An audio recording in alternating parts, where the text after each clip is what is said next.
তখন থেকে মহারাজ কি লিখছেন খাতায়? মনে হচ্ছে সকাল থেকে চিন্তা ওনার মাথায়। হ্যাঁ, তাই মনে হচ্ছে। আমাদের সাথে কোনো কথাই বলছেন না, শুধু লিখে চলেছেন। একজন মানুষ মনোযোগ দিয়ে কাজ করছেন আর তোমরা ক্রমাগত বকে চলেছো। না, আসলে মহারাজ কি কারণে চিন্তিত সেটা জানতে না পারলে আমাদেরও চিন্তা হয় বই কি। হুম অর্থ বুঝলে, অর্থ। রাজকোষের অবস্থা খুবই খারাপ। আর সামনেই তো শিবরাত্রি পুজো। কিভাবে যে কি হবে কিছুই বুঝতে পারছি না। মহারাজ, এরকম হলে এবারে কিভাবে পুজো হবে? শিবরাত্রির পুজোয় তো অনেক খরচ। এত লোকজন আসেন, তাদের জন্য ভোগের প্রসাদের ব্যবস্থা করা তো মুখের কথা নয়। এবার তোমাদের সবাইকে দায়িত্ব নিতে হবে। আমরা সবাই। কি দায়িত্ব মহারাজ?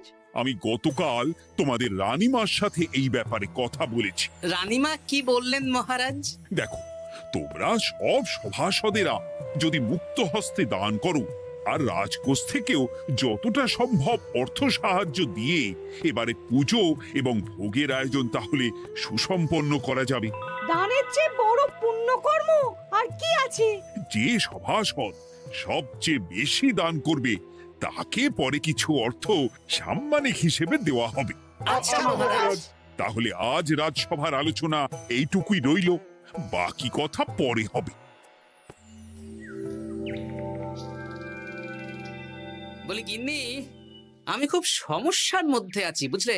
হ্যাঁ, তোমার তো অর্থের টান ধরলেই আমার কথা মনে পড়ে গো। কি করে বুঝলে? বাবা, বুঝবো না? এতদিন ধরে তোমার সাথে সংসার করছি, তাও বুঝবো না? আমি কি আজকাল আর তোমার কাছে চাই বলো? আমার মা আমার নাম রেখেছিল পার্বতী, আর বলেছিল দেখিস তুই ভগবান শিবের মতন বর পাবি। তোমাকে পেয়েছি, কিন্তু সাথে পেয়েছি অভাব। হ্যাঁ, সে যতই অভাব হোক, মন্ত্রী মশাইয়ের মতো স্বভাব তো নষ্ট করিনি গিন্নি। সেই জন্যেই তো তোমার সংসারে পড়ে আছি গো, নইলে কবে এই চাল চুলোহীন সংসার ছেড়ে চলে যেতুম। হ্যাঁ, বলছি শোনো না, এই কিছু মোহরের খুব দরকার। এবার মন্দিরে শিবরাত্রির পুজো হবে, কিন্তু মহারাজ তেমন খরচ করতে পারবেন না। তাই তাই কি? তাই আমাদের সব সভাসদদের বলেছেন দান করবার জন্য। এই দেখো, আমার যা গয়নাগাটি ছিল সবই তো বন্ধক রাখা আছে, নইলে বলতাম। আরে বাবা, সে তো জানি, কিন্তু আর কোনো উপায় নেই। কি বলি বলো তো? দেখি কি করা যায়। আরে বাবা রে বাবা, এত চিন্তা ভাবনা না করে বাবা মহাদেবের ওপর ভরসা রাখো গো, উনি কোনো একটা পথ দেখাবেন। দেখো, দেখা যাক গিন্নি, উনি এখন আমার আশা ভরসা।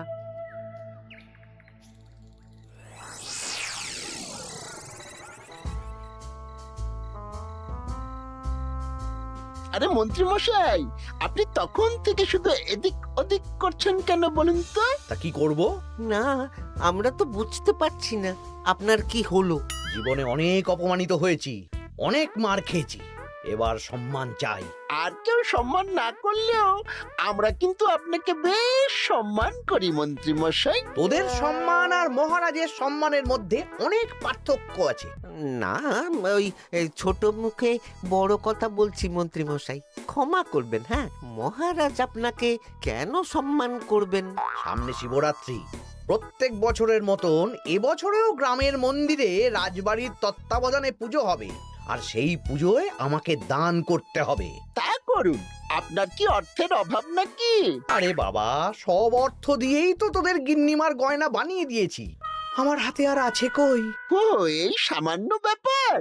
আপনি মাছের তেলে মাছ ভাজুন। হ্যাঁ, আমিও তো তাই বলতে চাইছি। খোলসা করে বলতো তুই কি বলতে চাইছিস? মানে আমি বলতে চাইছি, আপনি আমাদের দায়িত্ব দিন, আমরা রাজ্যবাসীদের থেকে চাঁদা তুলবো, ভিক্ষে করব। আরো অনেক কায়দা করে অর্থ উপার্জন করে আপনার হাতে দেব, আর সেই অর্থ আপনি নিজের বলে চালিয়ে দেবেন। ব্যাস, তাহলে তো আমার 90% চিন্তাই মাথা থেকে নেমে গেল। ব্যাস, আর কোনো চিন্তা নেই।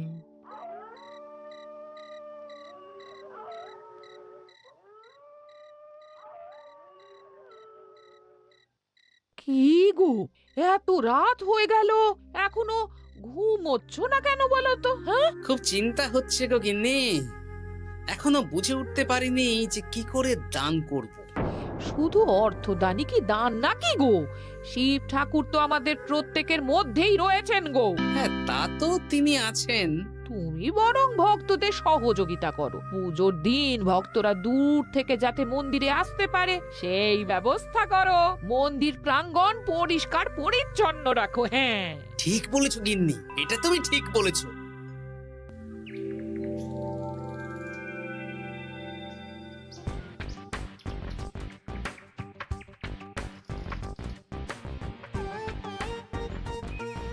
এই যে বাড়িতে কে আছেন?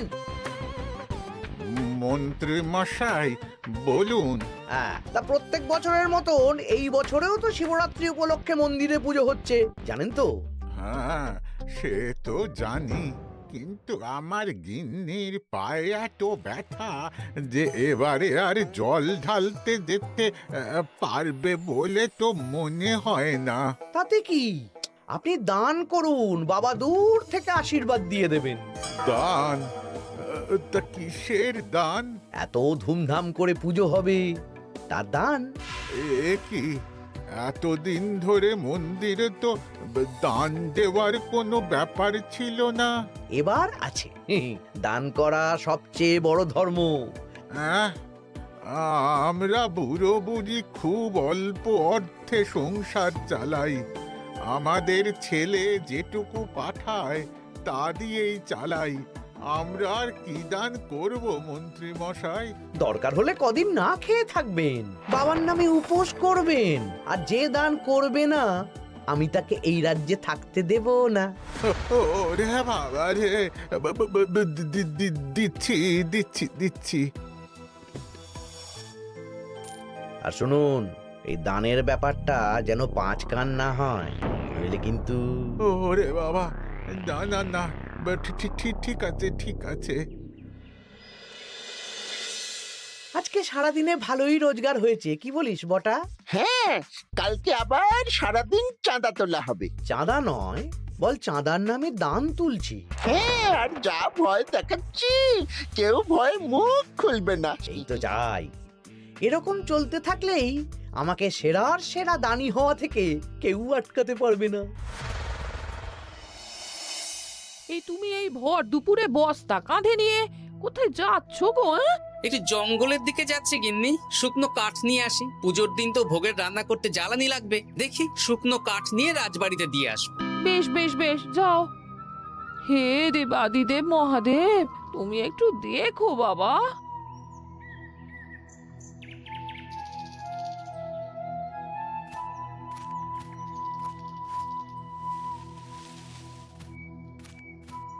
আরে আরে, নগেন খুঁড়ো না, এই সময় কাঠ কুড়োচ্ছ কেন? কি আর করব গোপাল, কাঠ কুড়িয়ে নিয়ে যাচ্ছি, এবার এগুলো হাটে বেচবো। সে কি গো, তোমার ছেলে তো শহরে চাকরি করে বলেছিলে, এ মাসে সে অর্থ পাঠায়নি? সে তো পাঠিয়েছিল বাবা, কিন্তু আর ভাগ্যের পরিহাস, কি বলবো বলো। কি হয়েছে, কোনো সমস্যা নাকি? না না না, সমস্যার কথা জানানো যাবে না, জানালেই আমাদের বিপদ। আরে কি হলো, চুপ কেন? কি গো খুড়ো, কিছু বলো। কাউকে বলবে না তো বাবা? না না, বলো না, আমি কাউকে বলবো না, আমাকে বিশ্বাস করতে পারো। আসলে আজকে সকালে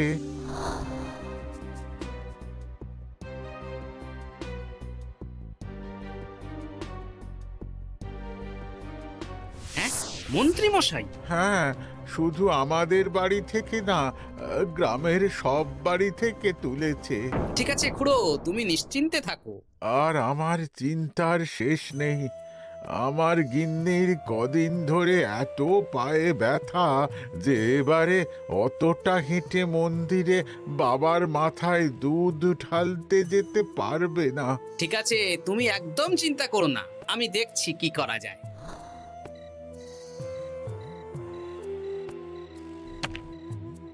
প্রহরী, এটা ভাড়ার ঘরে রেখে দিয়ে এসো। বলো গোপাল দিয়েছে, ভোগ রান্নার সময় জ্বালানি লাগবে তো, তাই এই কাঠ দিয়ে গেলাম। আচ্ছা গোপাল দাদা।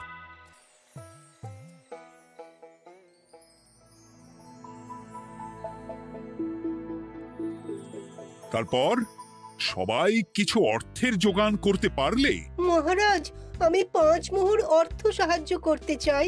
আমিও 5 মোহর মহারাজ। বেশ। গোপাল, মহারাজ, এখন আমার হাত একদম খালি, তাই আমি অন্যভাবে সহযোগিতা করার চেষ্টা করছি। কিরকম?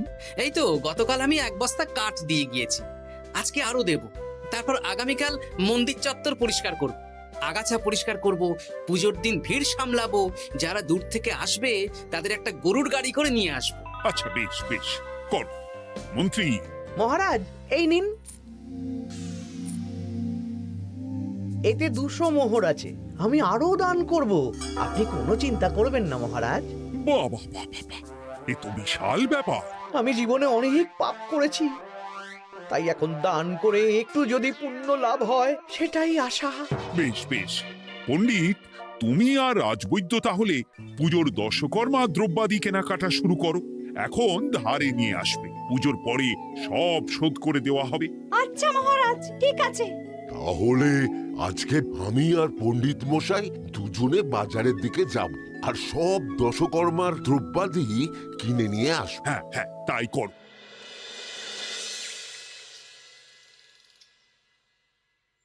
এই ঘটা পুঁটির বাবা একটা কানা করিও চাঁদা দেয়নি। হ্যাঁ, আমার মাথায় একটা বুদ্ধি আছে। কি বুদ্ধি? দেখ, ওদের বাড়ির বাইরে একটা শাড়ি ঝুলছে। শাড়িটা দেখে খুব একটা ওই পুরানো মনে হচ্ছে না।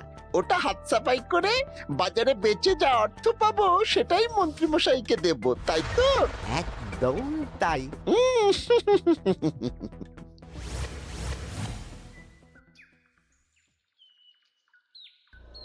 হাই পুটি, দেখ তোদের বাড়ি থেকে বটা ঘটা কাকা শাড়ি চুরি করছে।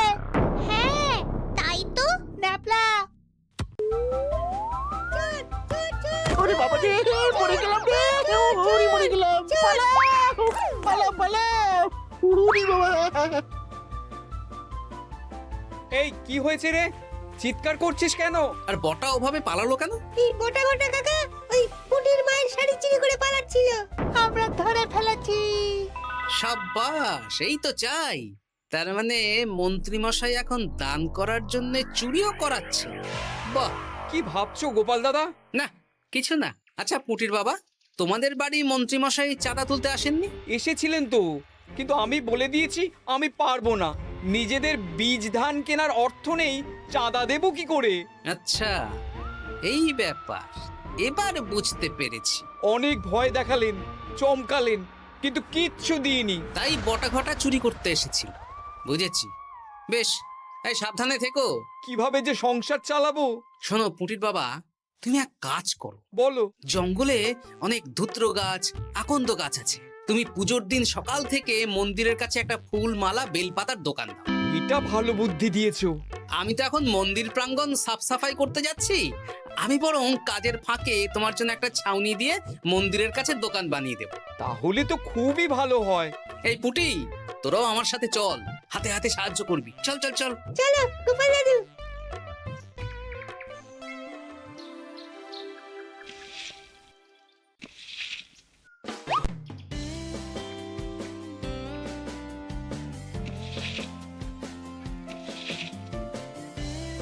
দাদু, এই জায়গাটা গর্ত আছে, তাই মাটি নিয়ে এলাম। এই তো বুদ্ধিমান ছেলে, এবার ঢেলে দে। ব্যাস, এখানটা এবার ঠিক হয়ে গেল। দেখি এবার মন্দিরের পিছনের দিকটা একটু পরিষ্কার করে দিই।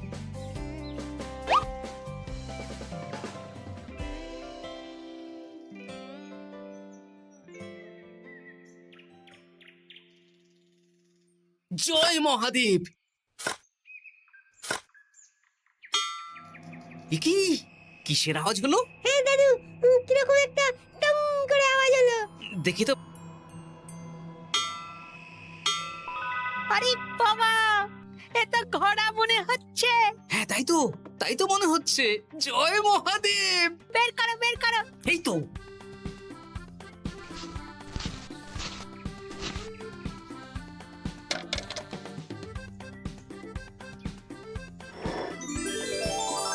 ও দাদু, এ তো সোনার মোহর। জয় মহাদেব, তুমি সত্যি আছো প্রভু। তুমি সত্যি আছো? কি দাদু, তুমি কাঁদছো কেন? সবই মহাদেবের কৃপা। মহারাজ বলেছিলেন দান করতে, মহাদেব নিজেই নিজের পুজোর ব্যবস্থা করে নিলেন রে। হ্যাঁ, তাই তো দেখছি দাদু। তবে শোন, এই কথাটা কাউকে বলিস না। আচ্ছা গোপাল দাদু, আমরা কাউকে বলবো না। হ্যাঁ।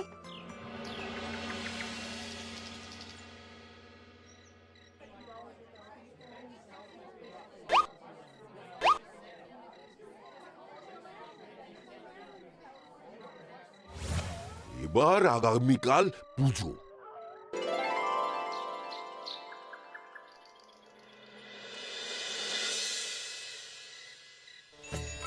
জয় শিব শম্ভু, হর হর মহাদেব।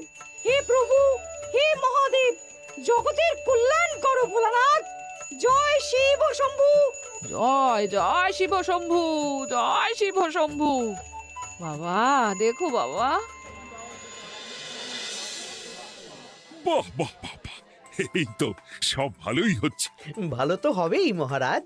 আমি যা দান করেছি, পুজো পাঠ এবারে ধুমধাম করে হবে। দান করে অত অহংকার করতে নেই মন্ত্রী। এক হাতে দান করলে আরেক হাতকে জানাতে নেই, বুঝলে? বুঝেছি মহারাজ।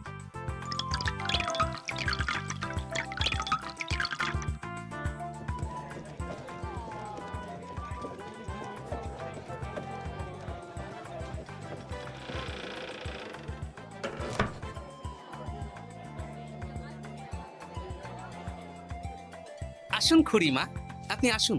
সত্যি গোপাল, তোমার মতো মানুষ হয় না। আমার পায়ে বড় ব্যথা, ভেবেছিলাম এই বছর হয়তো মন্দিরে আসতেই পারবো না। আহা, আমি তো আপনার ছেলের মতন। আর কাল আবার আসতে হবে, বড় মাঠে ভোগের আয়োজন আছে, গাড়ি পাঠিয়ে দেব, কেমন? বেঁচে থাকো বাবা, বেঁচে থাকো। দেখো দেখো গোপালকে দেখো, ও হয়তো অর্থ সাহায্য করেনি, কিন্তু অন্যভাবে কত সাহায্য করছে। এই মন্দির প্রাঙ্গণ থেকে সব আগাছা পরিষ্কার করেছে। মহারাজ, আপনার সাথে কিছু কথা আছে। কি কথা? এখানে বলা যাবে না, যা বলবো আড়ালে। আচ্ছা চল।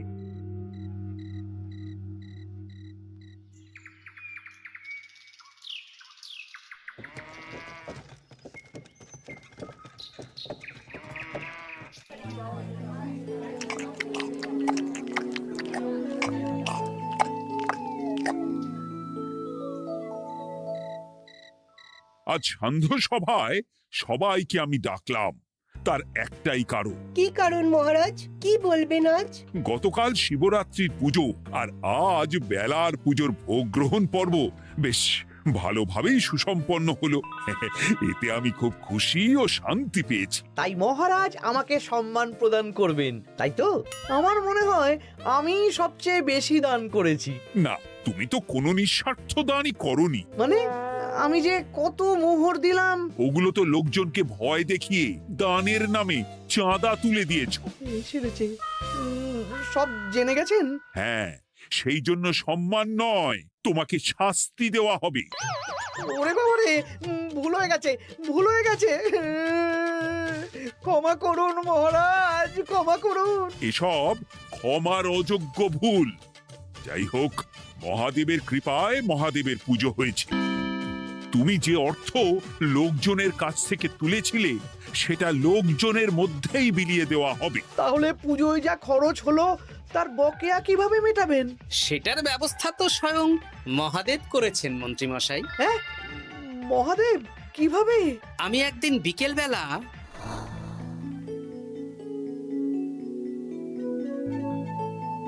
ওরে বাবা, এক ঘোড়া সোনার মোহর। হ্যাঁ, এক ঘোড়া সব মহারাজকে দিয়ে দিয়েছি। আর এই দান সংক্রান্ত যে অর্থ সাম্মানিকের কথা বলেছিলাম তা পাবে গোপাল। ধন্যবাদ মহারাজ। তবে মন্ত্রী মশাই যে অর্থ লোকজনের কাছ থেকে বলপূর্বক তুলেছেন সেটা দিয়ে গরিব চাষি ভাইদের বীজ কেনার অর্থ দান করা হবে। আর মহাদেবের কৃপায় যে এক খড়া মোহর পাওয়া গেছে তা দিয়ে বকেয়া মেটানো হবে। সাবাস গোপাল, সাবাস। এই না হলে আমার গোপাল। সাধু সাধু। আর মন্ত্রী মশাইকে কি করা হবে? ওকে কাল শাস্তি দেওয়া হবে।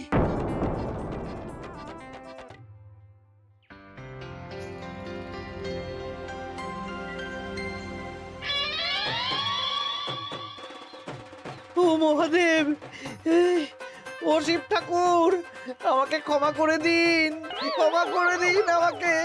ওসব না বলে একবার কান ধরে উঠবস করুন আর একবার করে বলুন জয় মহাদেবের জয়। জয় মহাদেবের জয়, জয় মহাদেবের জয়, জয় মহাদেবের জয়। সবই মহাদেবের দান।